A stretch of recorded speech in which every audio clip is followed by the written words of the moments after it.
Joanna, kabisado kong pangalan yung lahat, ewan ko na lang kay Amber.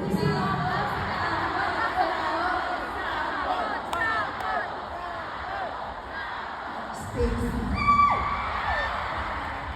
Si Stacy, magaling ka sa rap, di ba? You are the one of them. Kaya magalang mo ko dyan, si Stacy, rapper. Eh, kanina nakikita ko, subo ko mga lumpia. Lumpia, rapper. Sheena.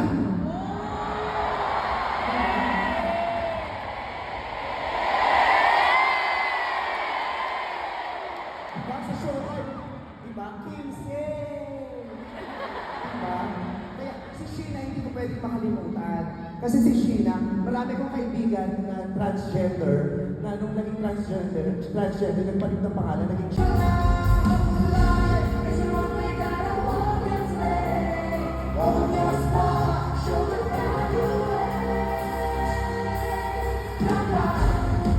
Siyempre, love niya rin naman si Ate Anya. Naintindihan ko, kaya hindi ko kayo aawayin. Kung meron akong aawayin, siyempre hindi kayo. Kasi nandito yung fans, yung makukuyog ako. So, ang aawayin ko, si Direk Lorenzo.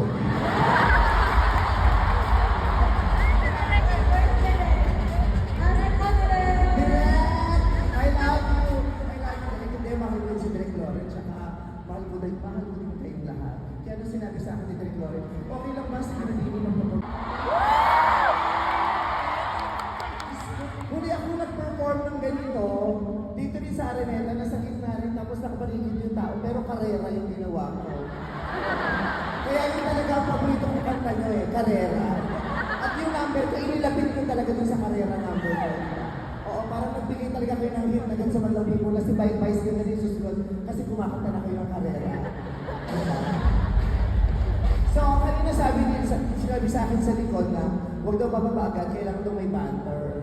Sabi ko, ano pag-uusapan namin? Kayo na po. Sabi ko, ano ba magandang pag-uusapan? So, isipin na lang. Unang-una maraming salamat. Then, in-invite nyo ako mag-perform sa concert ko niyo.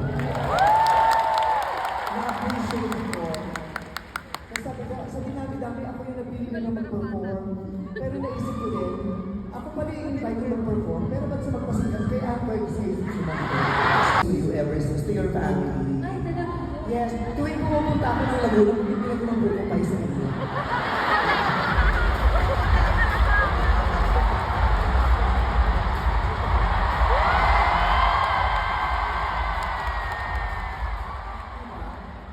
Si Amber, kasi hindi makakapag-joke mo din sa concert. Pero hindi ako nalulumba. Diba? Ayan. Ang ganda ng mukha nitong batang ito. Bakit ba natin nalulumba? Si Aya, sa lahat, si Aya ang pinakamasarap kaibigan. Ay, bakit po? Lagi siya nag-aaya ang mga karatang niya. Actually po. At saka, si Aya yung yung kaibigan mo na hindi mo makakaaway. Kasi kahit anong sabihin mo sa kanya, tumatango lang siya. Di ba, Aya? Yan.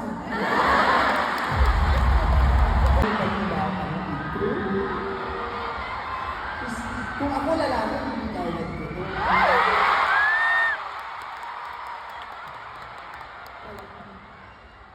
Alam mo kayo, bakit nakikita, tinititigan mo ako mula ulo hanggang paa. Ano ba kasi ginaganyan niya ako?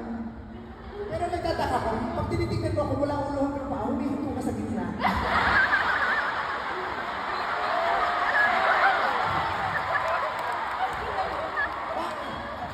Ayun, video kayo ng video, tapos ito yung binibidyo. Wala ko lang, ipipicture niyo ako, tapos dito sa gitna, tapos isuzoom niyo. Nakakahiya kayo. Okay lang ba?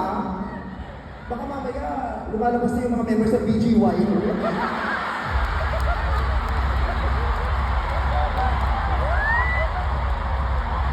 Kahit wala ka namang sinabi, itipilit mo na lang.